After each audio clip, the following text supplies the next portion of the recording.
இந்த வேத பாடத்தை நீர் எங்களுக்கு ஆசீர்வதித்து தரணும். நாங்கள் புரிந்து கொள்ள வேண்டியவைகளை புரிந்து கொள்ள, ஆண்டவரே அறிந்து கொள்ள வேண்டியவைகளை அறிந்து கொள்வதற்கு நீர் எங்களுக்கு உதவி செய்யும். ஆண்டவரே மக்கு ஸ்தோத்திரம். ஆவியானவருடைய உதவி எங்களுக்கு உண்டாக வேண்டும். நீர் எங்களுக்கு உதவி செய்ய வேண்டும் என்று நாங்கள் உங்களுடைய உதவியை நாடுகிறோம். எங்களுக்குள்ள ஒரு நல்ல புரிந்து கொள்ளுதலை நாங்கள் பார்க்க போகிற காரியத்திலிருந்து நாங்கள் புரிந்து கொள்வதற்கு பரிசுத்த ஆவியானவர் எங்களுக்கு உதவி செய்து எங்களை நடத்தும். இயேசுவின் நாமத்தில் பிதாவே, ஆமென். ரைட். இந்த வேத பாடத்துக்கு வந்திருக்கிற உங்கள் யாவரையும் இயேசு கிறிஸ்துவின் இனிய நாமத்திலே உங்களை வாழ்த்துகிறேன். கர்த்தர் உங்களை ஆசீர்வதிப்பாராக. நம்ம இன்றைக்கி நம்ம வேத பாடத்தில் பார்க்க போகிறது எந்த சப்ஜெக்டுக்கு உங்களுக்கு தெரியும் கேட்பீர்களானால் 4ஆம் அதிகாரம் 4வது வசனத்தை நாம் பார்ப்போம். ஸ்லைட்ஸ் போடுமா?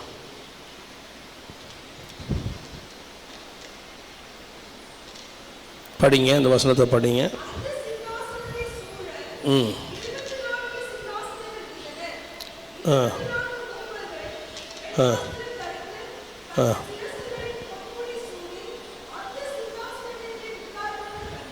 அல்லேலூயா. ரைட். இந்த சரி, இந்த வீடியோ கொஞ்சம் பாருங்கள். போன முறை நம்ம பார்த்தோம் இல்லையா, இந்த 24 மூப்பர்கள், இவர்களை பற்றி இன்றைக்கி நம்ம பார்க்க போகிறோம். இது ஒரு புரிஞ்சு கொள்றதுக்கு ஏதுவான ஒரு வீடியோ. அந்த அமைப்பு எப்படி இருக்கும், சிங்காசனத்தை சுற்றிலும் அவங்க மூப்பர்கள் உட்கார்ந்துருக்கிறார்கள், 24 மூப்பர்கள். இவங்கெல்லாம் யாருன்றதை நம்ம பார்க்க போகிறோம். ரைட். அப்படி ஸ்லைட் மூவ் ஆகிடும், அடுத்த ஸ்லைடு. ரைட். இதுவரை நாம் சிங்காசனத்தை பற்றியும், அடுத்தது சிங்காசனத்தில் அமர்ந்திருக்கும் இயேசுவை பற்றி நாம் தியானித்தோம். இன்றைக்கி நம்ம பார்க்க போகிறது, இது போன வாரம் எடுத்ததுடைய ஒரு சின்ன தொகுப்பு. இயேசு கிறிஸ்து அவர் எதற்கு, அவருடைய சுபாவத்தில் பரிசுத்தம், மீட்பு, நியாய தீர்ப்பவர், உடன்படிக்கையை காப்பவர், கிருபை உள்ளவர், வார்த்தையிலும் செயலிலும் அவர் யார், வல்லவர். இதுதான் அந்த கற்கள் நமக்கு போதிக்கிற பாடங்கள். ரைட். இது ஜஸ்ட் ஒரு ரிமைண்டர். ஓகே, நெக்ஸ்ட் ஸ்லைட் போனால். இன்றைக்கு சிங்காசனத்தை சுற்றி இருக்கும் 24 மூப்பர்களை பற்றி நாம் படிக்க போகிறோம். எத்தனை பேர் இதை பற்றி யோசிச்சிருக்கிறீங்க, படிச்சிருக்கிறீங்க எனக்கு தெரியாது. One of the difficult thing, வேதத்தில் ரொம்ப கருகலான விஷயம்னு சொன்னால் இப்படிப்பட்ட பகுதிகள் தான் மிகவும் கருகலான, புரிவதற்கு மிக கஷ்டமான ஒரு இடம் இது.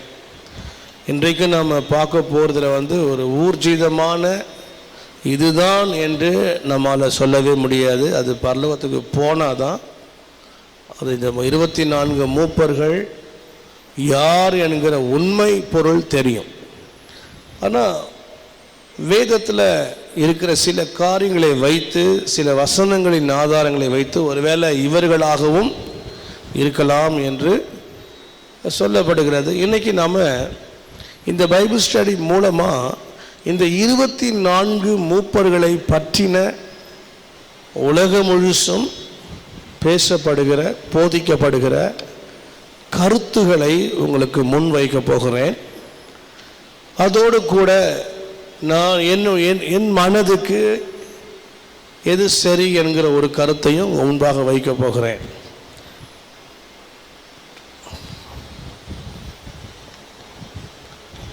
இது படிங்க, ஆங்கிலத்தில் தெரிஞ்சவங்கெல்லாம் படிங்க பார்ப்போம். சரௌண்டிங் த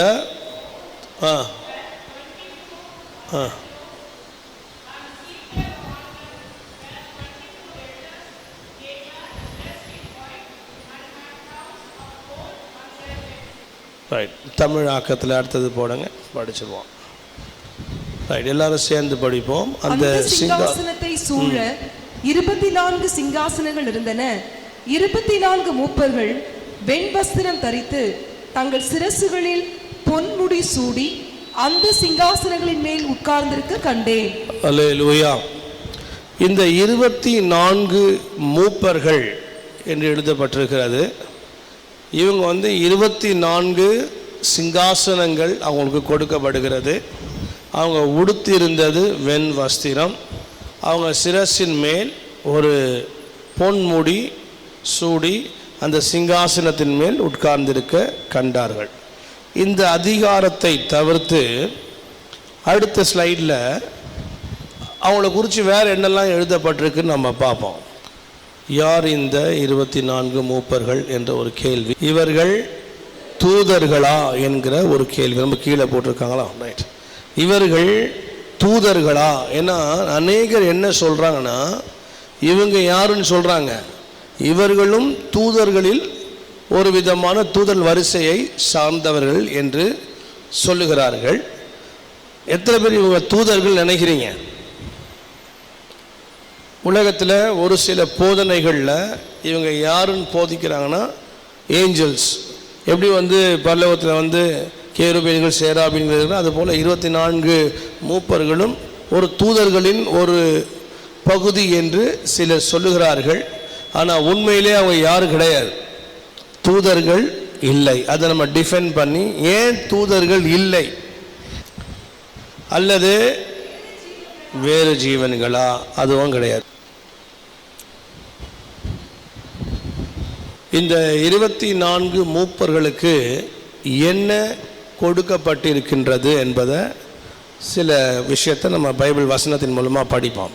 ஃபர்ஸ்ட் என்னன்னு கேட்டிங்கன்னா சிங்காசனம், அடுத்தது கிரீடம், அடுத்தது வெள்ளை அங்கி, அடுத்தது மீட்பின் பாடல். இது எங்கே இருக்குன்னு கேட்டிங்கன்னா வெளிப்படுத்தின விசேஷத்தில் 5:9-10. அது மாத்திரமல்ல, மூப்பர்கள் என்றும் ராஜாக்கள் என்றும் ஆசாரியர் என்றும் சொல்லப்படுகிறது. படிப்போம், அந்த வசனத்தை படிப்போம். வெளிப்படுத்தின விசேஷம் 5ஆம் அதிகாரத்தில் 9-10 வசனங்களை யாராவது எடுத்து படிங்க. தேவரீர் புஸ்தகத்தை வாங்கவும் அதன் முத்திரைகளை உடைக்கவும் பாத்திரராய் இருக்கிறீர்.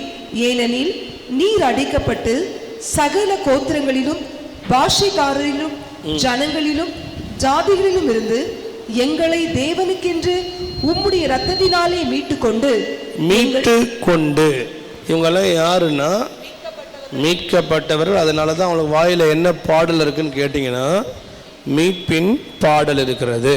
அடுத்தது, எங்கள் தேவனுக்கு முன்பாக எங்களை ராஜாக்களும் ஆசாரியர்களும் ஆக்கினீர், நாங்கள் பூமியிலே அரசாளுவோம் என்று புதிய பாட்டை பாடினார்கள். இவங்க பரலோகத்தில் என்ன பண்றாங்கன்னா ஒரு புதிய பாடலை பாடுகிறார்கள். அந்த புதிய பாடலின் வரிசையில் என்ன இருக்குன்னா, எங்களை கர்த்தர் ராஜாக்களும் ஆசாரியர்கள் ஆக்கினார்கள் என்ற ஒரு புதிய பாடலை பாடினார்கள் என்று எழுதப்பட்டிருக்கிறது. ரைட், திரும்ப ஸ்லைடை போடுங்க.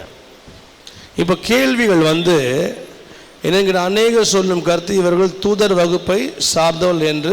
ஏன் என்றால் படிப்போம். ஏசாயா 24-23 படிங்க. சேனைகளின் கர்த்தர் சீயோன் மலையிலும் எருசலேமிலும் ஆளுகை செய்வதால் சந்திரன் கலங்கும், சூரியன் நாணமடையும், அவருடைய மூப்பர்களுக்கு முன்பாக மகிமை உண்டாயிருக்கும். அவருடைய மூப்பர்களுக்கு முன்பாக என்ன உண்டாகும்?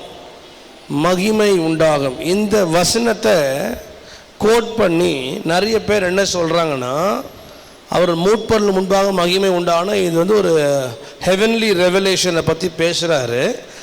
அது எங்கே டிக்ளேர் பண்ணுறாருன்னா, மூப்பர்களுக்கு முன்பாக அப்படின்னு சொல்லும் போது இவங்க யாருன்னு அவங்க நினைக்கிறாங்க? தூதர்கள் என்று நினைக்கிறார்கள். இன்னொரு வசனம் படிங்க. இன்னொரு வசனம் 2 ராஜாக்கள் 22:19. இதை பார்த்து படிச்சிருங்க. அப்பொழுது அவன் சொன்னது, கர்த்தருடைய வார்த்தையை கேளும். கர்த்தர் தம்முடைய சிங்காசனத்தின் மேல் வீற்றிருக்கிறதையும் பரம சேனையெல்லாம் அவரிடம் அவர் வலது பக்கத்திலும் அவர் இடது பக்கத்திலும் இருக்கிறதையும் கண்டேன். இடது பக்கத்திலும் வலது பக்கத்திலும் யாரு நிற்கிறாங்களா?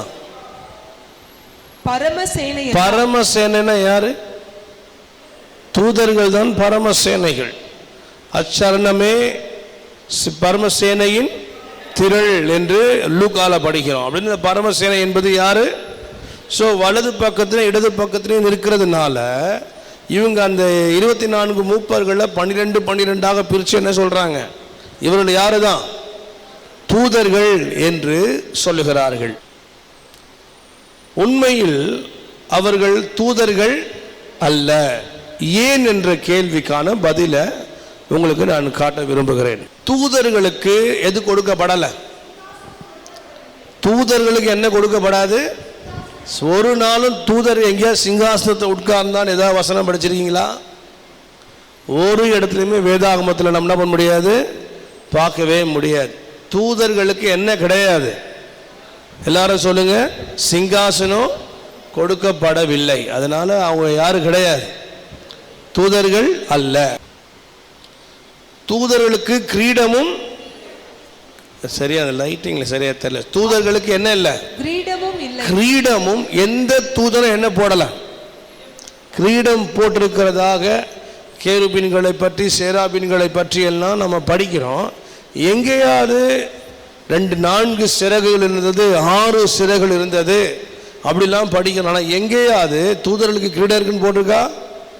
இருக்காது. ஆகையினால தான் இவங்க யாரு கிடையாது, கிரீடம் கொடுக்கப்படவில்லை. கிரீடமும் சிங்காசனமும் யாருக்கு கொடுக்கப்பட உள்ளது? கிரீடமும் சிங்காசனமும் யாருக்கு கொடுக்கப்பட்டது ஒரு கேள்வி. ஏன்னா இது ரெண்டுமே யாருக்கு கிடையாது? தூதர்களுக்கு கிரீடமும் கிடையாது, சிங்காசனமும் கிடையாது. அப்ப தூதர்கள் இல்லைன்றா அப்போ வேற யாருக்கு கொடுக்கப்படும்? இது ரெண்டுமே. சிங்காசனம் வெளிப்படுத்தின விசேஷம் 23:21 ஒருத்தர் படிங்க பார்ப்போம். ஜெயம் கொண்டவர்களுக்கு சிங்காசனம் கொடுக்கப்படும். According to the book of Revelation 3:21ல நான் ஜெயம் கொண்டு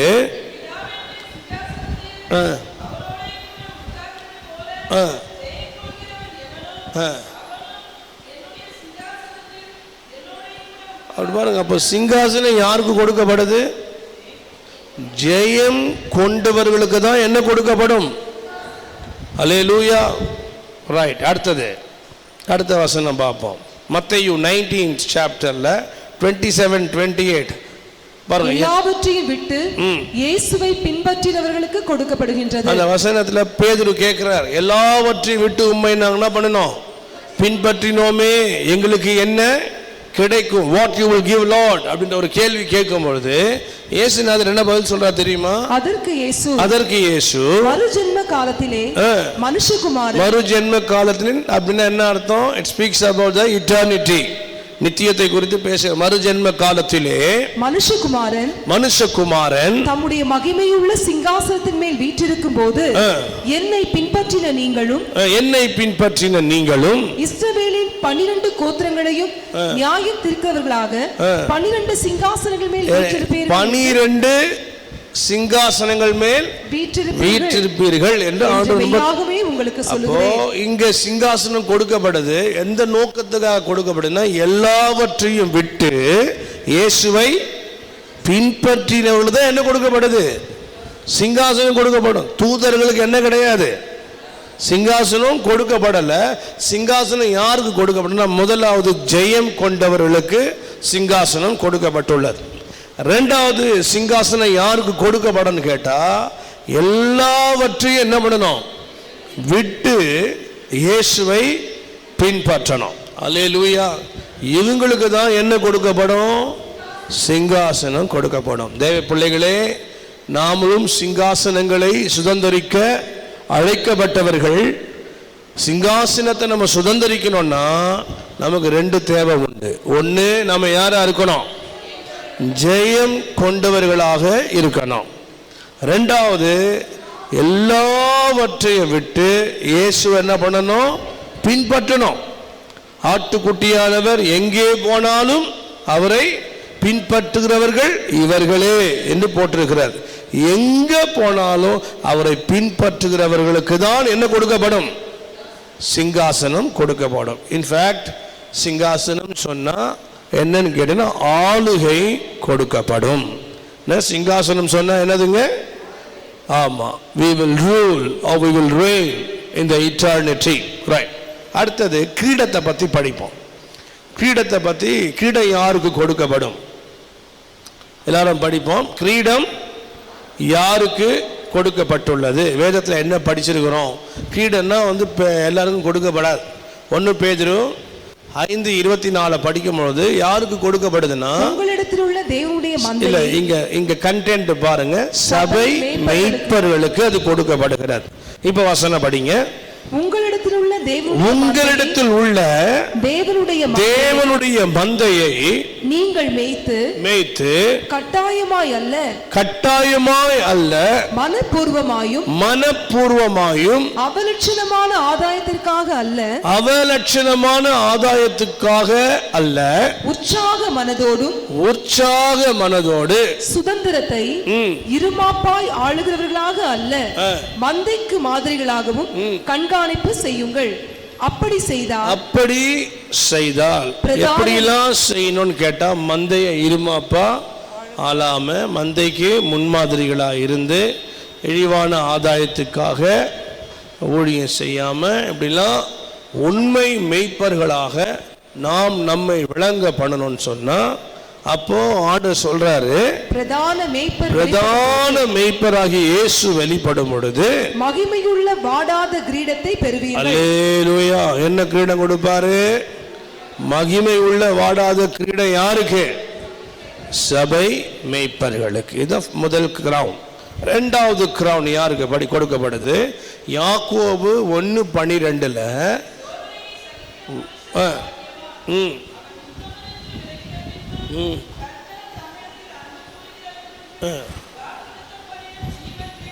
இரண்டாவது கிரீடம் என்ன கிரீடம்? ஜீவ கிரீடம். அதாவது சோதனையில தன் உத்தமத்தை யாரெல்லாம் விளங்க பண்ணுகிறார்களோ அவங்களுக்கு என்ன கொடுக்கப்படுகிறது? ரைட். சோதனையில உத்தமத்தை காத்தவன் யார்? யோபு. Very good. சோதனையில தன் உத்தமத்தை காத்தவன் யாருன்னு சொன்னா யோபு. அல்லேலூயா. அவர் சொல்றாரு, என்னுடைய நீ இன்னும் உங்களுடைய உத்தமத்தில், அப்படின்னா எப்படிதான் இருந்தார் அவரு? உத்தமத்தில் இப்படிதான் இருந்தார். சோதனை வந்தா கூட வாய் திறந்து யோபு வாயினால் என்ன பண்ணல? பாவம் செய்யல, தேவனை தூஷிக்கல. தூஷிக்காம வாயினால பாவம் செய்யாம சோதனையில உறுதியாய் உத்தமத்தை பிடித்திருந்ததுனால தான் மனைவி கேட்கிறா, இன்னும் உத்தமத்தில் உறுதியாய் நிலைத்திருப்பீரோ? என் ஆவி பிரிய மட்டும் என் உத்தமத்தை என்னை விட்டு விலக்கேன். யோபு சொல்றார். அப்படின்னா அந்த அளவுக்கு அவர் யாரா இருந்திருக்கிறார்? உத்தமனாக அவர் இருந்திருக்கிறார். வாழ்க்கையில உத்தமத்தை இழந்தவர் யார் தெரியுமா? ஆபிரகாம்.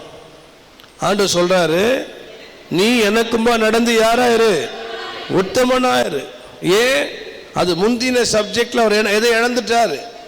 அந்த உத்தமத்தை இழந்ததுனால கர்த்தர் பல ஆண்டுகள் யாரோட பேசல? ஆபிரகாமோட பேசல. ஆனாலும் வாக்குத்தத்தம் நிறைவேறணுமே, தெரிந்து கொண்ட நோக்கத்தை நிறைவேறணுமே என்று கர்த்தர் மீண்டும் ஆதியாகமம் 17:1 கர்த்தர் ஆபிரகாமுக்கு தரிசனமாகி, நான் சர்வ வல்லமை உள்ள தேவன், நீ எனக்கு முன்பாக நடந்து கொண்டு யாராயிரு? உத்தமனாயிரு என்று கர்த்தர் சொன்னார். அன்புக்குரிய பிள்ளைகளே, பிரச்சனையில அவர் உத்தமத்தை காக்க முடியல. ஆனா யோபு உச்சகட்ட பிரச்சனை வந்த போது கூட அவர் எதை காத்துக்கிட்டார்? அதனால யோபுக்கு இந்த கிரீடம் கொடுக்கப்பட்டிருக்கும். மூன்றாவது கிரீடம் யாருக்கு? படிங்க. 2 தீமோத்தேயு 4:7. எல்லாருக்கும் இந்த வசனம் தெரியும். நல்ல போராட்டம் போராடினவர்களுக்கு மற்றும் காத்தவர்களுக்கு இந்த கிரீடம் கொடுக்கப்படுகிறது. அல்லேலூயா. பவுல் சொல்ற, நல்ல போராட்டத்தை போராடினேன், என் ஓட்டத்தை முடித்தேன், விசுவாசத்தை காக்கணும். கடைசி மட்டும் ஒரு விசுவாசி எதை காக்கணும்? தாம் பெற்ற விசுவாசத்தை காக்கணும். நீங்க படிச்சு பாருங்க. 2 பேதுரு புஸ்தகம் 1:1 படிக்கும் போது நம்ம பெற்றோம், விசுவாசத்தை பெற்றோம் என்று எழுதியிருக்கார். படிங்க அதை. 2 பேதுரு. நம்முடைய தேவனும் இரட்சகருமாயிருக்கிற இயேசு கிறிஸ்துவினுடைய நீதியால் எங்களைப் போல அருமையான விசுவாசத்தை பெற்றவர்களுக்கு நம்ம என்ன பெற்றோம்?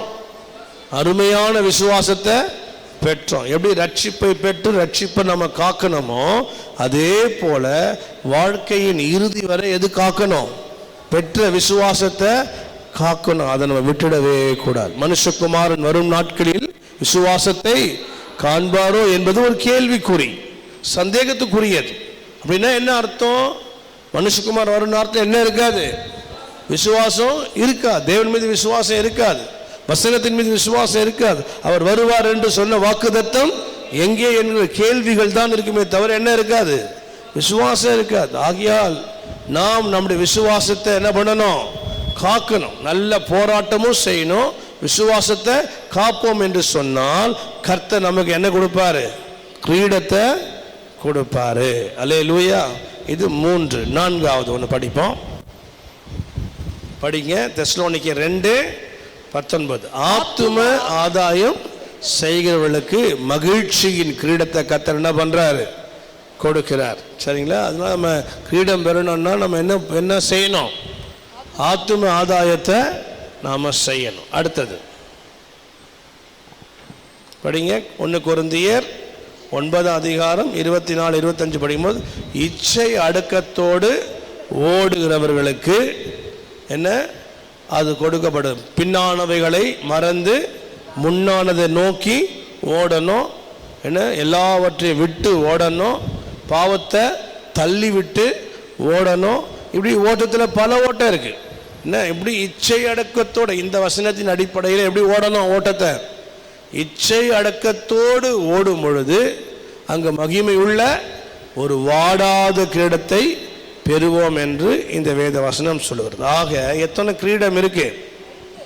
5 கிரீடம் இருக்கு. 5 கிரீடமும் யார் யார்களுக்கு? சபையை மேய்ப்பவர்களுக்கு, சோதனையில் உத்தமனாக விளங்க பண்ணுகிறவனுக்கு, நல்ல போராட்டத்தை போடி மற்ற விசுவாசத்தை காக்கிறவர்களுக்கு கிரீடம், ஆத்தும ஆதாயம் செய்கிறவர்களுக்கு கொரிந்தியரில் படிக்கும் பொழுது இச்சை அடக்கத்தோடு ஓடுகிறவர்களுக்கு என்ன கொடுக்கப்படுகிறது? கிரீடம். ஸோ இதில் ஒன்று யார் செய்ய முடியாது? தூதர்கள் செய்யவே. அவங்க சபையை மேய்க்க முடியாது. அவங்க உத்தமன் என்ற ஒரு இடத்துக்கு வர முடியாது. அவங்க எங்கே இல்லை? உத்தமன் என்ற வாழ்வுக்கு சோதனை தேவை. சோதனை தேவைன்னா அவன் எங்கே வாழ்ந்தாகணும்? பூமியில் வாழணும். ஆனால் தூதர் எங்கே வாழ்க்கை கிடையாது? பூமியில் வாழ்க்கை கிடையாது. அவங்க நல்ல போராட்டமும் கிடையாது. விசுவாசத்தை காக்க வேண்டிய அவசியம் இல்லை. ஆத்தும ஆதாயம் செய்ய வேண்டிய அவசியமே இல்லை. இச்சை அடக்கமும் அவங்களுக்கு தேவையில்லை. இதில் எதையுமே அவங்க செய்ய மாட்டாங்க. அவங்களுடைய தன்மை, அவங்களுக்கு கொடுக்கப்பட்ட வேலைகள் வேற. ஆகையினால தான் சிங்காசனமும் கிரீடமும் யாருக்கு கிடையாது? தூதர்களுக்கு கிடையாது. ஏன்னா சிங்காசனம் யாருக்கு கொடுக்கப்படுது, தூதர் கிரீடம் யாருக்கு கொடுக்கப்படுகிறது என்றதை சுருக்கமாக நான் போட்டு காட்டியிருக்கேன். இவர்களுக்கு தான் யாரு கிரீடமும். அப்படின்னா இதுல இருந்து என்ன தெளிவுபடுகிறோம்னா இந்த 24 மூப்பர்கள் யாரும் அல்ல. எதுவுமே தெளிவா இருக்கிறீங்களா? அதுல they are not angelic beings. ஆகையால் இது யார் அல்ல. இரண்டாவது ஒரு கருத்து அதை போடுவோம். இஸ்ரவேலின் கோத்திரங்கள் 12 இஸ்ரவேலின் கோத்திரங்கள் பிளஸ் 12 + 12 எத்தனை? 24. அப்படின்னா ஓல்ட் டெஸ்ட்மென்ட் ட்ரைபில் இருந்து 12 பேரும், புதிய ஏற்பாட்டு அப்போஸ்தலர்கள் 12 பேரும். ஆக புதிய ஏற்பாடும் பழைய ஏற்பாடும் சேர்ந்த பரிசுத்தவான்கள் அப்படின்ட்டு என்ன பண்றாங்க சிலர் சொல்லுகிறாங்க. Is it right or wrong? சொல்லுங்க. இது கரெக்டா தப்பா? நீங்க என்ன சொல்ல போறீங்க? ஜபா சொல்றாரு ராங். வேற யார் சொல்றீங்க ராங்? ரைட். நெக்ஸ்ட் ஸ்லைட் போங்க. இதுவும் தவறான ஒரு கூற்று தான் என்னை பொறுத்த வரைக்கும். ஆக 24 மூப்பர்கள் என்ற கருத்தும் உண்டு. படிப்போம். அடுத்தது படிங்க. ஏன்னு சொன்னா இது இவங்க சொல்றதுக்கான வேல்யூபிள் ரீசன்ஸை அவங்க கோட் பண்ற வசனம் வந்து வெளிப்படுத்தின விசேஷம் 21, 13, 14 படிக்கும் பொழுது புதிய எருசலேம், மனவாட்டியான புதிய எருசலேம் வானத்திலிருந்து இறங்கி வருகிறது. இறங்கி வருகிற அந்த எருசலேமுடைய அமைப்புகளை பற்றி பேசும் பொழுது அதற்கு வாசல் இருந்தது, அதற்கு மதில் இருந்தது, என்று வீதி இருந்தது, அதற்கு பல காரியங்கள் இருக்குன்னு சொல்லப்பட்டிருக்கு. அது அஸ்திவாரம் உள்ளது, சதுரமாக இருந்தது என்றெல்லாம் போடப்பட்டிருக்கு. அதில் 2 காரியங்கள் படிப்போம். வாசல்களின் அருகே 12 தூதர்கள் இருந்தார்கள்.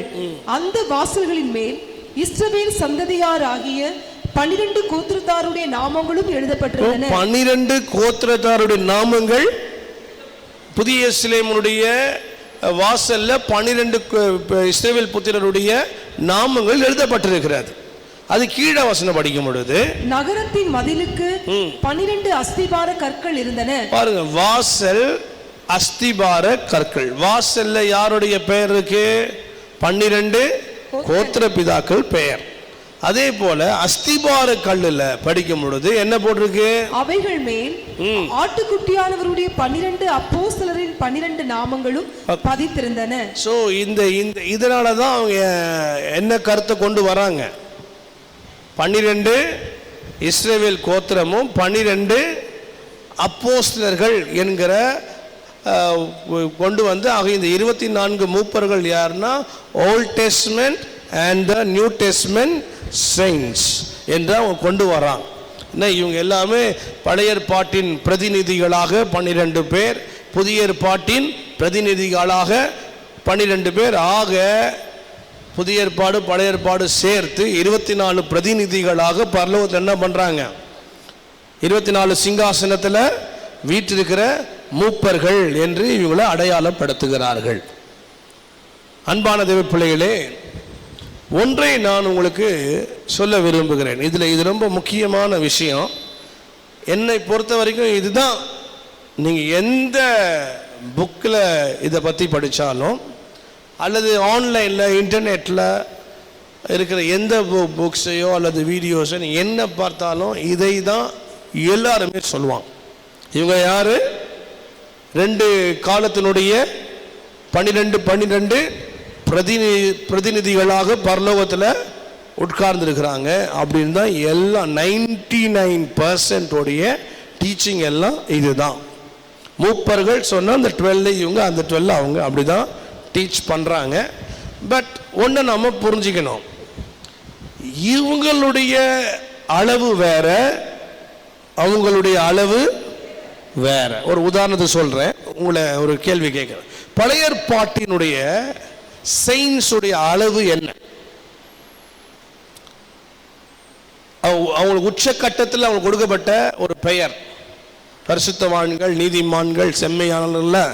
அது மாதிரி உச்சக்கட்டத்தில் அவங்க அடைஞ்ச ஒரு ஹை குவாலிட்டி அவங்க பெறும் பொழுது அவங்களுக்கு கொடுக்கப்பட்ட பெயர் என்னன்னு கேட்டால் தேவ மனுஷன்.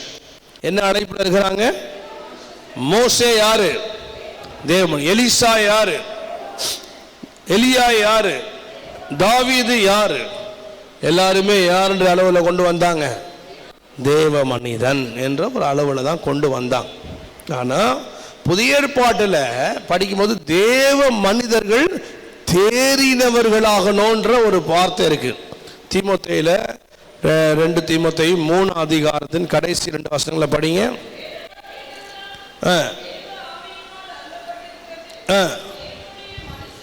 தேவனுடைய மனுஷன் தேறினவனாகவும், அப்படின்னா பழைய ஏற்பாட்டின் அளவை தாண்டி அல்லது கடந்து போகிற இன்னொரு அனுபவம் உண்டு. அந்த அனுபவத்தான் எபிரேயர் 6:1 பாடிக்கிறோம், பூரணராகும்படி கடந்து போவோமாக. அல்லேலூயா. அவங்களுடைய அளவு தேவ மனுஷன். ஆனா அந்த அளவை தாண்டி நாம் எந்த அளவுக்கு போனோம்? நான் உங்களை பார்த்து கேட்கிறேன், ஆபிரகாம்ல இருந்து, ஆபிரகாம் வேண்டாம், அதுக்கு முந்தைய காலம் வரைக்கும் இப்போ ஆபேல்ல இருந்து வச்சுக்கிறோம். ஆபேல்ல இருந்து பழைய ஏற்பாட்டினுடைய கடைசி பரிசுத்தவான் யாருன்னு கேட்டா யோவான் ஸ்நானகன். இந்த ஆபேல்ல இருந்து யோவான் ஸ்நானகன் வரைக்கும் யாருக்காகிலும் இயேசுவை போல் ஆக வேண்டும் என்ற அழைப்பு இருக்கா? யாருக்குமே அந்த அழைப்பு கிடையாது. ஏன்னா இவங்களுடைய அளவு வேற, அவங்களுடைய அளவு வேற. நெக்ஸ்ட் ஸ்லைடு வாங்களேன். I want to explain this particularly. படிங்க, எல்லாரும் சேர்ந்து படிங்க.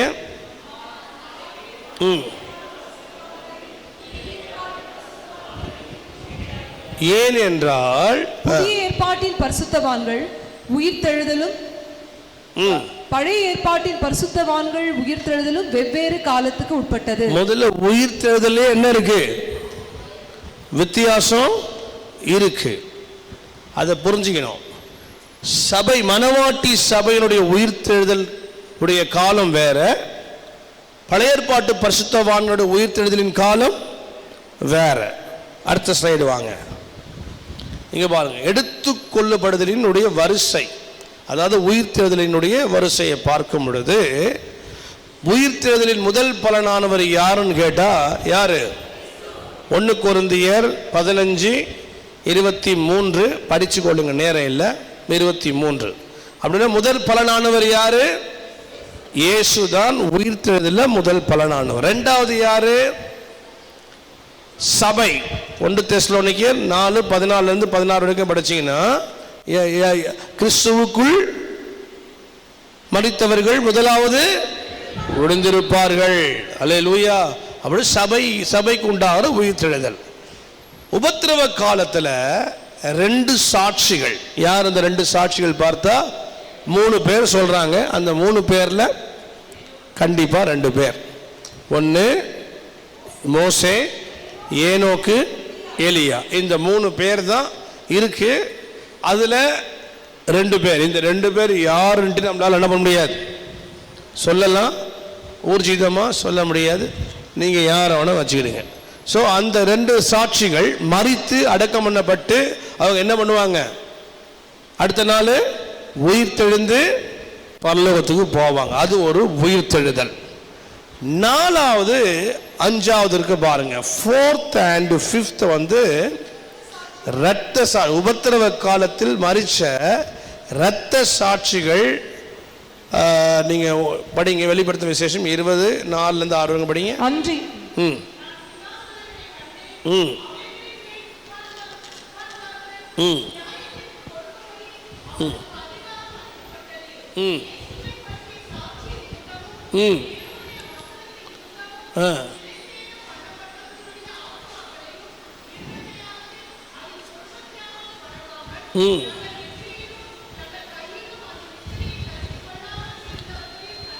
கண்டேன். தட் மீன்ஸ் அவங்க என்ன ஆயிருக்கிறாங்க? உயிர்த்தெழுதல் வந்திருக்கு இல்லையா? ஸோ இந்த உயிர்த்தெழுதலுக்கு பிறகுதான் 1000 வருட அரசாட்சி வரும். சரிங்களா? இப்போ இந்த இரத்த சாட்சிகளோடு கூட உயிர்த்தெழ போகிறவங்க தான் யாருன்னு கேட்டீங்கன்னா பழைய ஏற்பாட்டு பரிசுத்தவான்கள். Daniel 12th chapter 3rd verse. அது போடல. பழைய ஏற்பாட்டு பரிசுத்தவான் உயிர்த்தெழுதல போனா Daniel 12th chapterல 3rd verse 2 and 3 படிங்க. பூமியின் தூளிலே நித்திரை பண்ணுகிறவர்களாகிய அநேகரில் சிலர் நித்திய ஜீவனுக்கும் சிலர் நித்திய நிந்தைக்கும் இகழ்ச்சிக்கும் விழித்து எழுந்திருப்பார்கள். பாருங்க, இது எந்த காலத்துக்கு அப்புறம் நடக்குதுன்னு கேட்டீங்கன்னா அப் டு 11th chapter வரைக்கும் யாரை பத்தி தானியேல் பேசுறார்? யாரை பத்தி பேசுறார்? 11th chapter ஃபுல்லா யாரை பத்தி பேசுறாருன்னா அந்தி கிறிஸ்துவினுடைய நாட்களை குறித்து, அந்த காலகட்டத்தை குறித்து பேசுறார். ஸோ ஒன்ஸ் அந்த 11th chapterல யாருடைய காலம் முடியுது? அந்தி கிறிஸ்துவனுடைய காலம் துவங்கி முடிகிறது. அப்போ 12th chapterல அந்தி கிறிஸ்துவனுடைய ஆட்சி முடியும் பொழுது ஒரு உயிர்த்தெழுதலை பற்றி ஒரு வசனம் பேசுகிறது. அந்த உயிர்த்தெழுதல் தான் யார் உயிரோடு எழும்ப போறான்? பழைய ஏற்பாட்டு பரிசுத்தவான்கள் எல்லாரும் உயிர்த்து எழுந்துவார்கள். அல்லேலூயா. ஸோ எத்தனாவது வரிசையில் இருக்கிறாங்க அவங்க? ஆமா, நாம சபைக்கு 2, அவங்களுக்கு 5. 6வது வரிசைன்னு போட்டீங்கன்னா துன்மார்க்கருடைய உயிர்த்தெழுதல். 6வது வரிசை யாருக்கு? துன்மார்க்கர் வந்து உயிர்த்தெழுவார்கள். வெள்ளை சிங்காசன நியாய தீர்ப்பை பற்றி வெளிப்படுத்தின விசேஷம் 21 நம்ம படிக்கிறோம் இல்லையா? ஸோ அந்த 21 இருக்கிற வெள்ளை சிங்காசன நியாய தீர்ப்புக்கு முன்னாடி யார் எழும்புவாங்கன்னா துன்மார்க்கர் உயிர்த்தெழுதல் உண்டு. உலகத்தில் செத்து போன அத்தனை துன்மார்க்கரும் என்ன பண்ணுவாங்க நாட்களில் எழுந்து நியாயம் தீர்ப்படைவார்கள். ஸோ இதுதான் உயிர்த்தெழுதலின் வரிசை. இந்த வரிசையிலே என்ன உண்டு? பழைய ஏற்பாட்டு பரிசுத்தவான்களுக்கும் புதிய ஏற்பாட்டு பரிசுத்தவான்களுக்கும் வித்தியாசம் உண்டு. ஆகையினால இவங்க ரெண்டு பேரையும் ஒன்றிணைக்க என்ன பண்ண முடியாது. அடுத்த ஸ்லைடு வாங்க. இது உயிர்த்தெழுதலை பற்றி பார்த்தோம். அடுத்த ஸ்லைடு போங்க. உயிர்த்தெழுதல் காலத்தில் வித்தியாசம் இருக்கும் பொழுது இவர்களை இணைப்பது சரியாகாது. அடுத்தது ரைட், இது படிங்க. வெளிப்படுத்தும் விசேஷம் 19:7-9. நாம் சந்தோஷப்பட்டு களி கூர்ந்து அவருக்கு துதி செலுத்த கடவோம். ஆட்டுக்குட்டியானுடைய கல்யாணம் வந்தது, அவருடைய மனைவி தன்னை ஆயத்த பண்ணினாள் என்று சொல்ல கேட்டேன். சுத்தமும் பிரகாசமான மெல்லிய வஸ்திரம். அடுத்த வசனம். பின்னும் அவன் என்னை நோக்கி, ஆட்டுக்குட்டியானவரின் கல்யாண விருந்துக்கு அழைக்கப்பட்டவர்கள் பாக்கியவான்கள் என்று எழுது என்றான். மேலும் இவைகள் தேவனுடைய சத்தியமான வசனங்கள் என்று என்னுடனே சொன்னான். ரைட், இப்போ நல்லா இந்த ரெண்டு வசனத்தை நல்லா பாருங்க. ரெட் லெட்டர் போட்டிருக்கிறேன். ஆட்டுக்குட்டியானுடைய கல்யாணம் வந்தது, மனைவி. ரைட், இப்போ இதில் எத்தனை கேரக்டர்ஸ் இருக்குது? ரெண்டு. ஒன்று மணவாளன், மணவாட்டி. இங்கே கீழே இருக்கிற வசனத்தை எத்தனை கேரக்டர் இருக்கு? One character is there. யார் அது? ஆட்டுக்குட்டியானவரின் கல்யாண விருந்துக்கு அழைக்கப்பட்டவர். இந்த அழைக்கப்பட்டவர் ஒரு குரூப். ஆட்டுக்குட்டியானவர், ஆட்டுக்குட்டியானவருடைய மனைவி, இன்னொன்று விருந்துக்கு அழைக்கப்பட்டவங்க. எத்தனை குரூப் இருக்குது இப்போ? 3. ஓகே, இப்போ உங்களை பார்த்து கேட்கிறேன், ஆட்டுக்குட்டியானவருக்கு பக்கத்தில் யார் இருப்பா? சூழ யார் இருப்பா? மணவாட்டி பக்கத்தில், சுத்தி யார் இருப்பா? சரி, இப்போ நீங்க அதே வெளிப்படுத்துற விசேஷம் 4வது அதிகாரத்தில் பாருங்க. 24 மூப்பர்கள் பக்கத்தில் இருக்கிறாங்களா, சுத்தி இருக்கிறாங்களா? அந்த சிங்காசனத்தை சூழ தட் மீன்ஸ் அவங்க சிங்காசனத்துக்கு வந்து கொஞ்சம் வெளியில இருக்கிறாங்களே தவிர யாரோட இல்ல? மணவாளனோட இல்ல. தேவ பிள்ளைகளே, புதிய ஏற்பாட்டின் பரிசுத்தவான்கள் மணவாட்டியாகவும், பழைய ஏற்பாட்டின் பரிசுத்தவான்கள் யாரு? ஆமா, பழைய ஏற்பாட்டு பரிசுத்தவான்கள் யாருன்னா கல்யாண விருந்துக்கு அழைக்கப்பட்ட. பாருங்க, இயேசு கிறிஸ்துவுக்கு அப்புறம் உண்டான சபை, இரத்தத்தால மீட்கப்பட்ட சபை, சபையாகிய நம்மளை கர்த்தர் யாரா வச்சிருக்கிறாருன்னா மணவாட்டி. நம்மளை யாரு சொல்லுங்க? நம்முடைய ஸ்தானம் என்ன? நம்ம ஸ்தானம் என்ன? மணவாட்டி. சரிங்களா? இப்ப மணவாட்டிக்கு மணவாளன் மணவாட்டி இருக்கிறாங்கன்னா அவங்களுக்கு யார் இருக்கிறா? ஒரு தோழர்கள் உண்டு. யோவான் சுவிசேஷம் 3:29 படி. மணவாட்டி இப்போ மணவாட்டியா இருக்கிறான், மணவாளனும் இருக்கிறான். அந்த வசனத்தில் அப்படியே படிங்க. அருகே நிற்கிறவன் யாரு? இப்போ மணவாட்டி பக்கத்தில் இருக்கிற ஒரு அனுபவம் உண்டு, அருகே இருக்கிற ஒரு மணவாட்டியோட ஃப்ரெண்ட் இருக்கிற ஒரு ஆளர். அப்படின்னா பழைய ஏற்பாட்டு பரிசுத்தவான்கள் எல்லாம் யாருன்னு கேட்டா அவங்களாம் யாரு? மணவாளனுடைய தோழர்கள். ஒன்னு தோழர்கள், இன்னொன்னு விருந்துக்கு அழைக்கப்பட்டவர்கள். அல்லேலூயா. ராஜா ஒரு பெரிய விருந்து செய்தான். விருந்துக்கு ராஜா என்ன பண்றாரு? அழைக்கிறார்.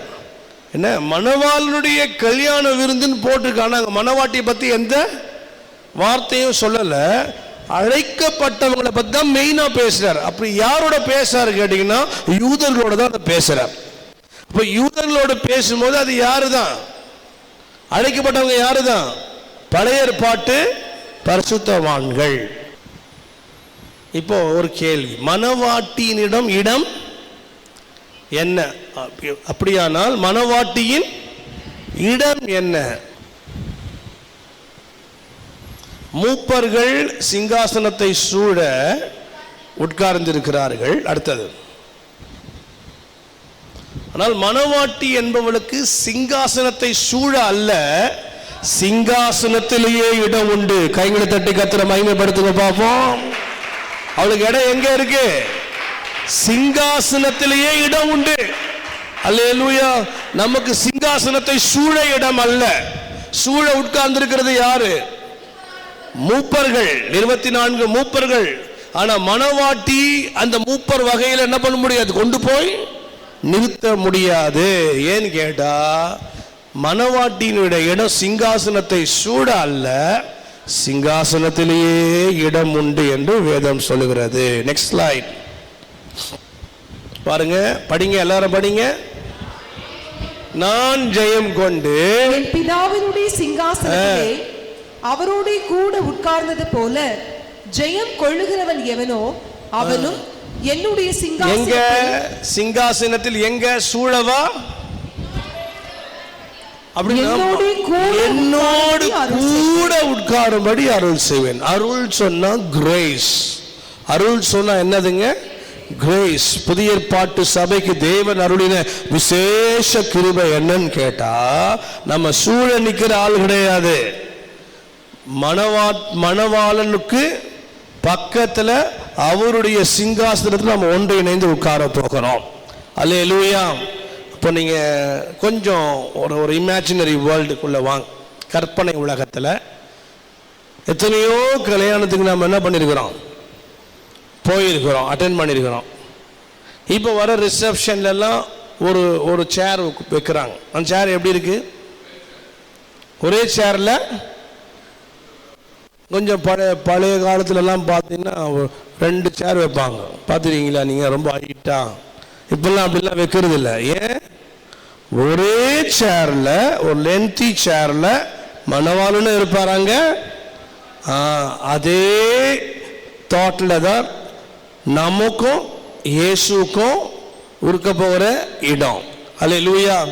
சூழ 1000 பேர் இருப்பான். என்ன பின்னாடி பார்த்தீங்கன்னா நம்ம ஊர் கல்யாணத்துல எல்லாம் பின்னாடி மொய் வாங்குறவன் இருப்பான். மாப்பிள்ளை வாங்கி என்ன பண்ணுவார், பின்னாடி அப்படி கவர் அடி கொடுத்துருவார். பார்த்துருக்கீங்களா? கிஃப்டை வாங்கி அப்படி பக்கத்தில் கொடுப்பார். பின்னாடி முன்னாடி இருக்கிறவங்களாம் யாரு? மணவாளனுடைய தோழர்கள். ஆனா பக்கத்திலேயே உட்கார்ந்து அந்த பிரசன்னத்தை அனுபவிக்கிறது யாருன்னு கேட்டா மணவாட்டி சபை தான் அதை அனுபவிக்கும். அல்லேலூயா. கர்த்தருக்கு ஸ்தோத்திரம். தேவ பிள்ளைகளே, மணவாட்டி என்பது ஒரு விசேஷ அழைப்பு. அது அல்லேலூயா. 4 விஷயம் உண்டு. 1, பிள்ளைகள். நாமெல்லாம் தேவனுக்கு யாரு? பிள்ளைகள். அவர் நாமத்தின் மேல் விசுவாசம் உள்ளவர்களாய் அவர்களை ஏற்றுக்கொண்டவர்கள் எத்தனை பேரோ அத்தனை பேரும் தேவனுடைய பிள்ளைகளாக இருக்கும்படி. ஆமா, ஜான் 15:15 சொல்றாரு, நீங்க இனி என்ன ஊழியக்காரர்கள் அல்ல. அப்படின்னா ஒரு கால அளவு நம்ம யாரா இருந்தோம்? ஊழியக்காரர். 1 அப்பா மகன் என்ற உறவு. 2வது உறவு எஜமான் ஊழியக்காரன் என்கிற உறவு. 3வது உறவு என்னன்னா ஸ்நேகிதன். ஜீசஸ் நமக்கு யாரா இருக்கிறார்? He is our good friend. அல்லேலூயா. இயேசு யாரா இருக்கார் நமக்கு? Good friend. தாய் தகப்பன் மகன் என்கிற உறவு. அடுத்தது எஜமான் ஊழியக்காரன் என்ற உறவுல இருக்கிறோம். 3வது இயேசு நமக்கு யாரா இருக்கிறார்? சிநேகிதரா இருக்கிறார். 4வது நமக்கு என்ன உறவுன்னா அவர் மணவாளன், நாம யாரு? மணவாட்டி. அல்லேலூயா. ஆவிக்குரிய வாழ்க்கையில முதல்ல ரட்சிக்கப்பட்டு இயேசுநாதரை ஏற்றுக்கொள்ளும் போது நம்ம எப்படி கூட ஆரம்பிப்பான்? அவரை எப்படி கூடுவான்? ஏசப்பா ஏசப்பா ஏசப்பான்னு கூடுவான். அந்த அனுபவத்திலிருந்து வளருகிறவன் இயேசுவோட நெருங்கி வாழும்போது இயேசு அவனுக்கு யாரா இருப்பார்? நண்பரா இருப்பார். அந்த அனுபவத்தில் இருந்து ஆண்டவருக்காக அவன் எழுந்து வேலைகளை செய்யும் பொழுது, ஊழியங்களை செய்யும் பொழுது, ஆத்தும ஆதாயங்களை செய்யும் பொழுது அவன் உறவு டெவலப் ஆகி என்ன உறவுக்குள்ள வர்றாங்க? ஊழியக்காரன் எஜமான் என்கிற ஒரு உறவுல வரான். இந்த உறவெல்லாம் தாண்டி இன்னும் ஆழமான தேசுவோட ஒரு ஐக்கியம் கொள்ளும் பொழுது அந்த உறவு எதுவா மாறும்? மணவாளன். நம்ம இப்ப எந்த நிலையில வளர்ந்துருக்கிறோம்? இன்னும் அப்பா அப்பான்னு கூப்பிடுற நிலைமையில இருக்கிறோமா? இல்ல எஜமான் ஊழியக்காரன் உறவுல வந்திருக்கிறோமா? அல்லது இயேசுவை ஒரு நெருங்கிய நண்பராக வைத்து நம்ம வாழ்கிறோமா? அல்லது இதெல்லாம் தாண்டி இயேசு எனது மணவாளன், நான் அவருடைய மணவாட்டி என்கிற ஒரு ஆழமான சிந்தை கூட நம்ம வந்திருக்கிறோமா? இதெல்லாம் நம்ம படிப்படியாய் வளர்ந்து எட்ட வேண்டிய அனுபவங்கள். அல்லேலூயா. ஸோ இது இங்க உட்கார்ந்து இருக்கிறதுல முதலாவது யார் கிடையாதுன்னு சொன்னேன், தூதர்கள் அல்ல. ரெண்டாவது இதுல உட்கார்ந்து இருக்கிறது யாரும் அல்ல, புதிய ஏற்பாட்டு பரிசுத்தவான்கள் அல்ல. ஏன்னு கேட்டா புதிய ஏற்பாட்டுடைய பரிசுத்தவான்களுடைய அளவு வேற. நாம யாரு? மணவாட்டி. அவங்க யாரு? அவங்க யாரு? தோழர்கள். அல்லேலூயா. அப்படின்னா அந்த 24 மூப்பர்கள் பழைய ஏற்பாட்டு புதிய ஏற்பாட்டு பரிசுத்தவான்களும் அல்ல என்பதை நம்ம எடுத்துடணும். முதலாவது தூதர்கள் அல்ல, ரெண்டாவது நியூ டெஸ்ட்மென்ட் செயின்ட்டும் அல்ல. சரி, நியூ டெஸ்ட்மென்ட் செயின்ட்ஸ்ன்ட்டு புதிய ஏற்பாட்டில் அவங்க புதிய ஏற்பாடு விசுவாசி தான் என்பதற்கு சில வேத பண்டிதர் கொடுக்கிற ஒரு காரணத்தை உங்களுக்கு காட்டுகிறேன். அந்த காரணத்தை நான் முன் வைக்க விரும்புகிறேன். அவங்கள சொல்கிறாங்கல்ல, அது என்ன, எந்த காரணத்தில் அவங்க சொல்கிறாங்க என்றதை உங்களுக்கு நான் காட்ட விரும்புகிறேன். வெளிப்படுத்தின விசேஷம் 5ஆம் அதிகாரத்தில்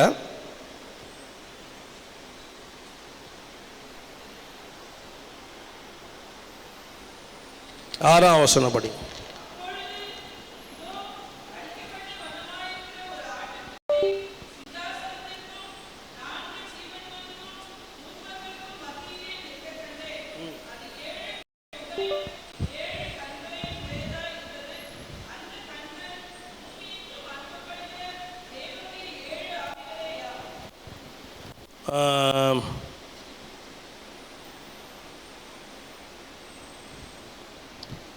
ரைட், சாரி, 9ஆம் வசனம், 9th verse.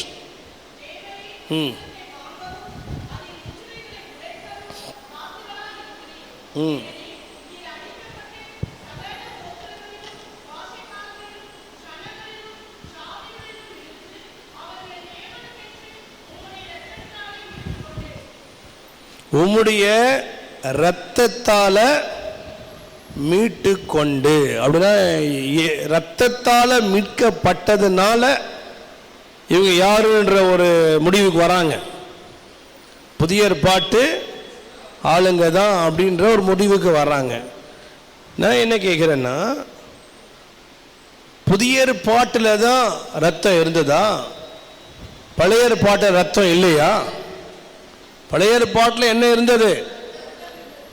ஆட்டுக்குட்டியானவருக்கு அடையாளமாக வீடுகள் தோறும் என்ன அடிக்கப்பட்டது?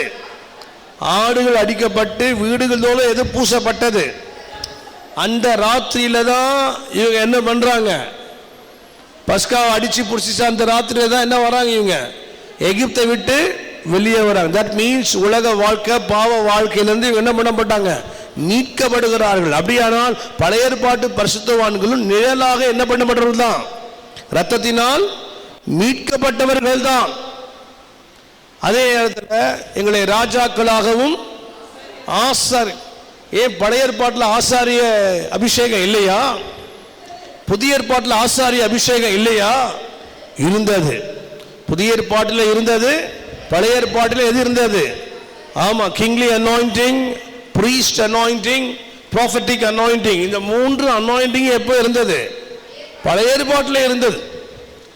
ஸோ கிங்ஸ் ஒரு அனாயிண்டிங், இன்னொன்று priest இன்னொரு அனாயிண்டிங்.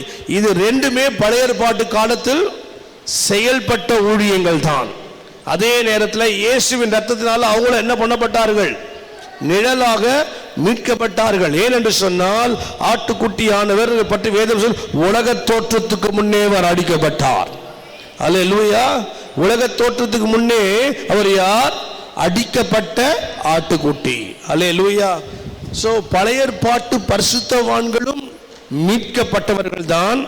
அவர்களுக்கும் என்ன அபிஷேகம் இருந்தது? ஆசாரியர்கள் அபிஷேகமும் லேவியருடைய ராஜாக்களுடைய அபிஷேகமும் இருந்தது. இது ஒன்றும் ஆச்சரியமான காரியங்கள் அல்ல. ஸோ தேவ பிள்ளைகளே, இந்த பைபிள் ஸ்டடியில் இந்த 24 மூப்பர்களில் ஒன்று இவங்க யாரு கிடையாது, தூதர்கள் அல்ல. இன்னொன்று இவங்க யார் அல்ல, புதிய ஏற்பாட்டு பரிசுத்தவான்களும் அல்ல, தூதர்களும் அல்ல, பழைய ஏற்பாட்டு பரிசுத்தவான்களும் அல்ல. அப்படியானால் கடைசியா இருக்கிறது என்ன? தூதர்களும் இல்லைங்க, மணவாளரின் தோழர்கள், அல்லது தெளிவா சொல்லணும்னா பழைய ஏற்பாட்டு பரிசுத்தவான்கள் தான் யாரா இருக்கிறாங்க, இப்போ இருக்கிறாங்க. சோ அப்படியானால் இவங்க யாராதான் இருக்கணும், பழைய ஏற்பாட்டு பரிசுத்தவான்களாதான் இருக்கணும். அல்லேலூயா. புதிய ஏற்பாட்டு பரிசுத்தவான்கள் ஏன் இல்லைன்னு கேட்டா, அது ஏற்கனவே உங்களுக்கு சில காரியங்களை வைத்திருக்கிறேன். ஏன்னு சொன்னா, புதிய ஏற்பாட்டு பரிசுத்தவான்கள் யார் அல்ல, மணவாளனுடைய தோழர்கள் அல்ல. இவங்க இருக்கிற இடம் வேற, அவங்க இருக்கிற இடம் வேற. அவங்க சூழ்ந்து உட்கார்ந்து இருக்கிறாங்க பழைய ஏற்பாட்டில். புதிய ஏற்பாட்டு மணவாட்டிக்கு கொடுக்கப்படுகிற இடம் எதுன்னு கேட்டா, சிங்காசனத்திலேயே அவளுக்கு இடம் உண்டு. ஸோ இடத்துல வித்தியாசம் இருக்கிறதுனால இந்த கூட்டத்தில் யாரை கொண்டு வந்து நிறுத்த முடியாது, புதிய ஏற்பாட்டு சபையை கொண்டு வந்து நிறுத்தவே முடியாது. ரைட், அடுத்த ஸ்லைட் போங்க. Next slide. இப்படி என்றால் இந்த 24 மூப்பர்கள் யார் என்கிற ஒரு கேள்வி நம்ம எல்லாருக்குமே தோன்றும். நீங்கள் என்ன நினைக்கிறீங்க? நான் சொல்லிட்டேனே ஏற்கனவே. என்ன யாரு தான் அவங்க? பழைய ஏற்பாட்டு பரிசுத்தவான்கள் என்கிறதுல எந்த ஒரு சந்தேகம். மூப்பர்கள் என்று சொல்லும் பொழுது பழைய ஏற்பாட்டில் தெரிந்து கொள்ளப்பட்ட பரிசுத்தவான்களின் பிரதிநிதிகளாக இந்த 24 மூப்பர்கள் இருக்கலாம் என்பதுதான் நம்முடைய முடிவு. அல்லேலூயா. யாருக்குன்னா என்ன சந்தேகம் இருக்கா இதில்? தேவ பிள்ளைகளே, இன்னொரு ஒரு காரியத்தை நான் உங்களுக்கு சொல்ல விரும்புகிறேன். இந்த 24 என்கிற இந்த சொற்றொடர் என்பது, நீங்கள் 2 நாளாகமத்துக்கு கொஞ்சம் வாங்க.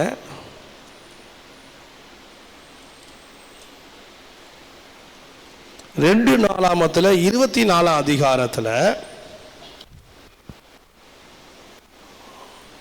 முதல் வசனம் படிங்க. யோவாஸ் ராஜாவாகிற போது 7 வயதாயிருந்து, 1 நாளாகமம் 24. ஆரோன் புத்திரரின் வகுப்புகள் ஆவன. ஆரோனின் குமாரர் நாதாப், அபியூ, எலெயாசார், இத்தாமார் என்பவர்கள். ஸோ நல்ல கவனிங்க, சொல்றதை கொஞ்சம் நீங்கள் விளங்கி கொள்ள ரொம்ப நல்லது. அதாவது தாவீது அரசால வருவதற்கு முன்பாக ராஜாவா, அதாவது சவுல் ராஜாவின் காலத்தில் ஆசாரியத்துவம் என்பது யாருடையதா இருந்ததுன்னு கேட்டீங்கன்னா ஏலிக்குரியதா இருந்தது. ஏலிக்கு அப்புறம் அது யார் தான் செஞ்சா? ஏலியினுடைய பிள்ளைகள் தான் செஞ்சாங்களே தவிர மற்ற ஆசாரியர்கள் அந்த வகுப்பில் என்ன பண்ண முடியல, செய்ய முடியல. ஆனால் தாவீது காலத்தில் ஆலயத்தை கட்டின பிறகு தாவீது சில காரியங்களை ஒழுங்குபடுத்துறார். இப்படி ஒரு குடும்பத்தில் இருந்து ஆசாரியர் என்ன பண்ணக்கூடாது, இருக்கக்கூடாது.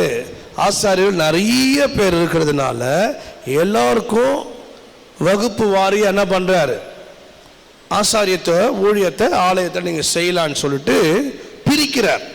அப்படி பிரிக்கும் பொழுது எத்தனை வகுப்பு பிரிக்கிறாங்கன்னு கேட்டீங்கன்னா 18ஆம் வசனம் படிங்க. 23வது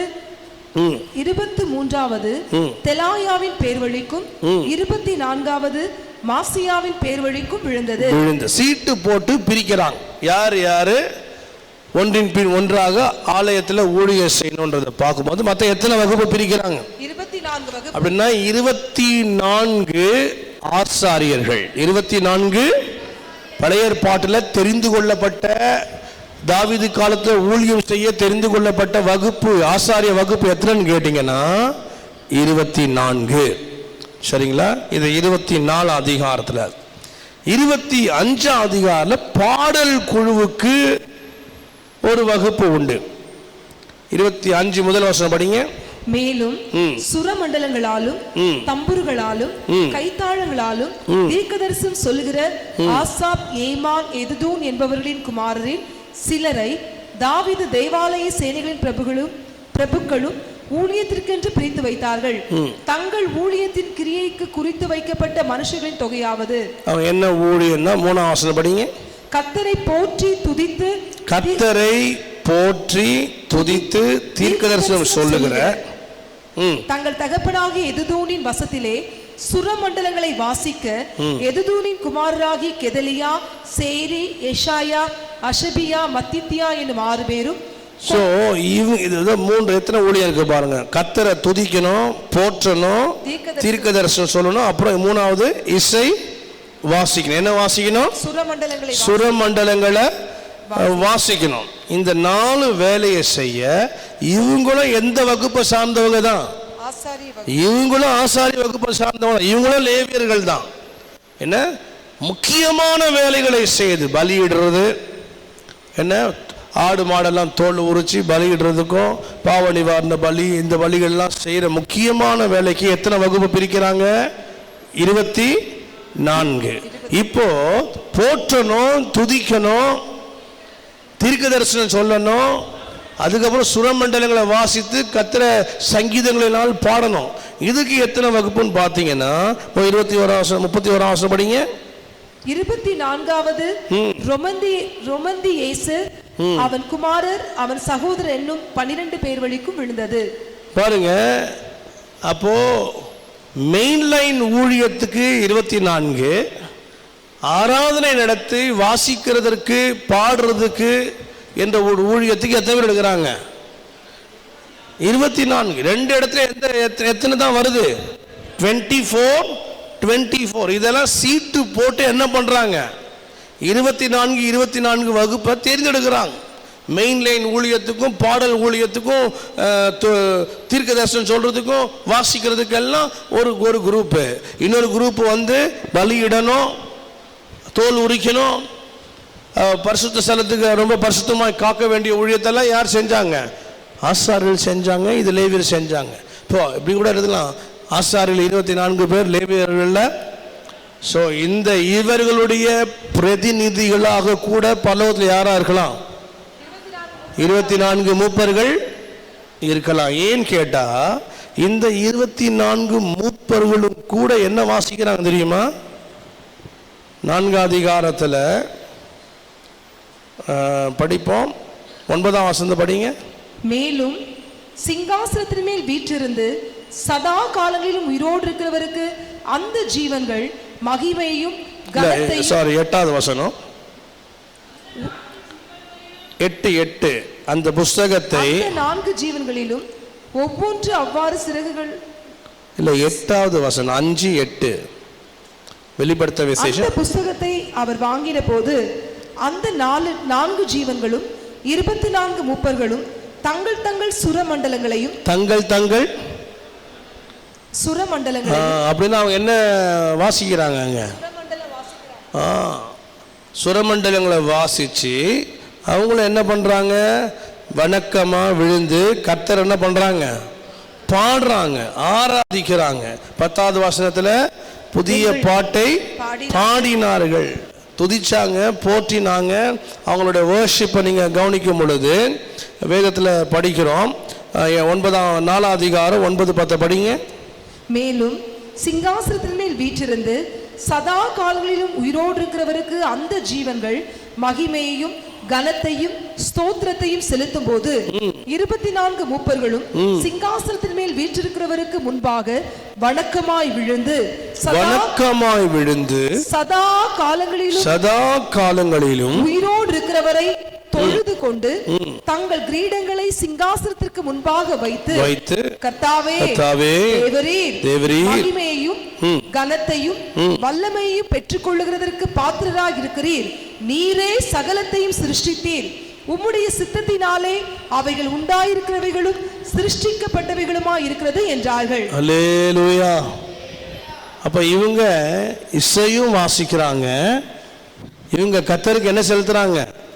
ஒரு அற்புதமான ஒரு ஆராதனையும் செய்து கர்த்தரை தொழுது கொள்கிறதை பார்க்கிறோம். இப்போ பாருங்க, ஆசாரியும் ஊழியம் செய்ய 24 மூப்பர்கள், சுரமண்டலங்களை பிடித்து கொண்டு கர்த்தரை போற்றி பாடி ஆராதிக்க தீர்க்கதரிசனம் சொல்ல எத்தனை பேர்? 24 மூப்பர்கள், 24 பேரை கருத்து. So according to the word 24, letter 24, இதை பல இடத்துல நம்ம என்ன பண்ணுறோம்? பார்க்குறோம். தேவ பிள்ளைகளே, ஒன்று சொல்கிறேன், நாங்கள் எழுதி கொள்ளுங்க. மூப்பர்கள் என்கிற வார்த்தை ஆங்கில வேதாகமத்தில் மூப்பர்கள் என்கிற வார்த்தை பழைய ஏற்பாட்டில் 115 முறை வருது. மூப்பர்கள் என்ற வார்த்தை பழைய ஏற்பாட்டில் 115 முறை வருகிறது. புதிய ஏற்பாடில் 60 முறை வருகிறது. வெளிப்படுத்தின விசேஷத்தில் மாத்திரம் 12 முறை வரும். ஏன்னா ரெவலேஷன் புக்கில் மாத்திரம் எத்தனை? 12 முறை வருது. தேவி பிள்ளைகளே, அதிகமாக சொல்லப்பட்டது எங்கன்னு கேட்டிங்கன்னா இஸ்ரவேலின் மூப்பர்கள் என்ற ஒரு பகுதி இருக்கும். அது மாதிரி வீட்டுக்குள்ள ஒரு மூத்தவர் இருந்தால் அவர் யாராக அறியப்படுவார்? மூப்பனாக அறியப்படுவார்.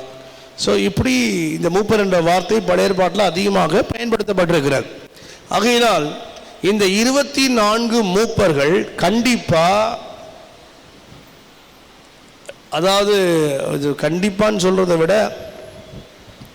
நம்மளுடைய யூகிப்பு யாராக தான் இருப்பாங்க? யாரு தான்?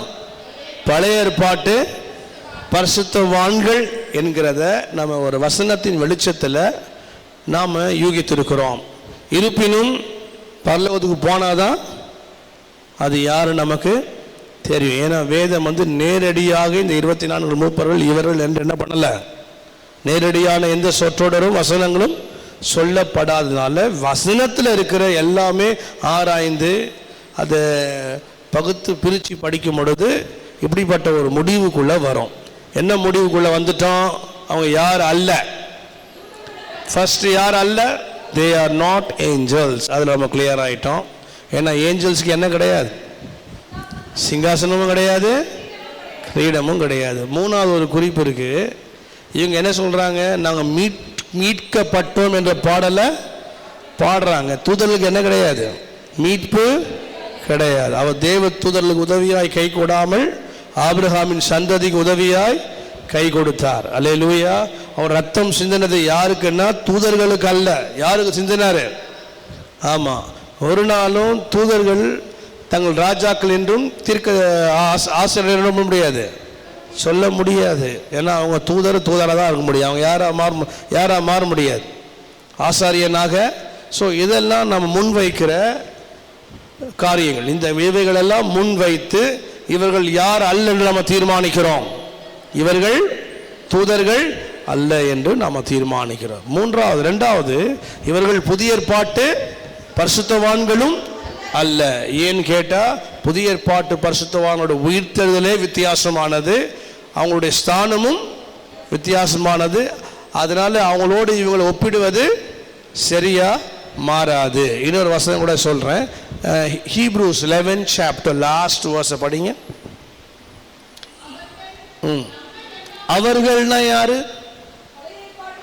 ஆபேல்ல இருந்து பழைய ஏற்பாட்டு எல்லா பரிசுத்தவான்களும் சொல்றார். இன்னும் இவர்களை பற்றி விவரம் சொன்னால் கால நேரம் போதாதுன்னு முடிச்சுட்டார். என்ன அப்போ இவர்கள் சொல்லும்போது யாரு? ஆமாம், இவர்கள் நம்மை எல்லாம் சொல்ல. நம்ம யாரு? புதிய ஏற்பாடு. இவர்கள் நம்மை அல்லாமல் அப்படின்னா என்ன அர்த்தம் தெரியுமா? நம்மளை விட அவங்க யாரா மாற முடியாது, பூரணரா மாற முடியாது. ஏன்னு கேட்டா அவங்களுடைய அளவு வேற, நம்மளுடைய அளவு வேற. புதிய ஏற்பாட்டை நம்முடைய அளவு என்ன? எபேசியர் 4 என்ன படிக்கிறோம்? மேலும் நாம் அனைவரும் கிறிஸ்துவை பற்றின தேவனுடைய குமாரனை பற்றி விசுவாசத்திலும் அறிவிலும் ஒருமைப்பட்டவர்களாகி கிறிஸ்துவினுடைய நிறைவான வளர்ச்சியின் அளவு. நிறைவான யாருடைய வளர்ச்சிக்கு நாம் அழைக்கப்பட்டிருக்கிறோம்? கிறிஸ்துவின் நிறைவான வளர்ச்சியின் அளவுக்கு தக்கதாக பூரண புருஷராகும் வரைக்கும். இப்ப இயேசு என்ன அளவுல இருக்கிறாரோ அந்த அளவுதான் யாருடைய அளவு? புதிய ஏற்பாட்டு சபையினுடைய அளவு. இந்த அளவுக்கு அழைக்கப்பட்டவங்க யாரும் கிடையாது, பழைய ஏற்பாட்டு பரிசுத்தவான்கள் அல்ல. ஒரு உதாரணத்துக்கு சொல்றேன், மொட்டை தலையா ஒட்டை தலையா அப்படி கூப்பிட்டது யாரு? எலிசாவை பிள்ளைங்க கூப்பிட்டாங்க. என்ன நடந்தது? திரும்பி பார்த்து அந்த கர்த்தரி நாமத்துல அவர்களை சபித்தான். ஓகே, நாம சபிக்கலாமா? புதிய ஏற்பாட்டு சபை ஆசீர்வதிக்க நாம் அழைக்கப்பட்டோம் அப்படின்னா நம்ம அழைப்பே என்னது? ஆசீர்வாதம். அப்ப நமக்கும் அவங்களுக்கு என்ன இருக்கு? வித்தியாசம் உண்டு. ஒருத்த வந்து பணிஞ்சு வந்து கேட்கிறான், இவர் உடனே சொல்றார், நான் தேவனுடைய மனுஷனே ஆனால் வானத்திலிருந்து அக்கினி வந்து ஒன்று என்ன பண்ணிட்டோம்? அதே கேள்விதான் புதிய ஏற்பாட்டில் சில அப்போஸ்தலர்கள் இயேசுநாதர்கிட்ட கேட்குறாங்க. எலியா செய்தது போல நாமளும் செய்யலாமா? ஆண்டவர் எஸ்ன்னு சொன்னாரா? சொல்லல. ஏன்னு கேட்டா அவங்களுடைய அளவு வேற, நம்முடைய அளவு வேற. அவங்களுடைய அழைப்பு வேற, நம்முடைய அழைப்பு வேற. தாவீதுக்கு எத்தனை மனைவி? தாவீதுக்கு எத்தனை மனைவிங்க? ஆமா, தவறு தானே? புதிய ஏற்பாட்டு பரிசுத்தவான்களை பற்றி என்ன சொல்லுது? ஒரே மனைவியை உடைய புருஷனா இருக்கணும்னு போட்டிருக்கு. அளவு வேற தானே? இவங்களுடைய எது கஷ்டம்? நீங்க மத்தேயு சுவிசேஷத்துல வித்தியாசம் நிறைய பார்க்கலாம். ஆண்டவர் என்ன சொல்றாரு? கொலை செய்யாதிருப்பாயாக என்று பூர்வத்தாருக்கு. ஆனா நமக்கு என்னது? நான் உங்களுக்கு சொல்லுகிறேன், தன் சகோதரனை நியாயம் இல்லாமல் கோபித்துக் கொள்பவன் நியாய தீர்ப்புக்கு ஏதுவாய் இருப்பான். தன் சகோதரனை வீணன் என்று சொல்லுகிறவன் ஆலோசனை சங்க தீர்ப்புக்கு ஏதுவாய் இருப்பான்.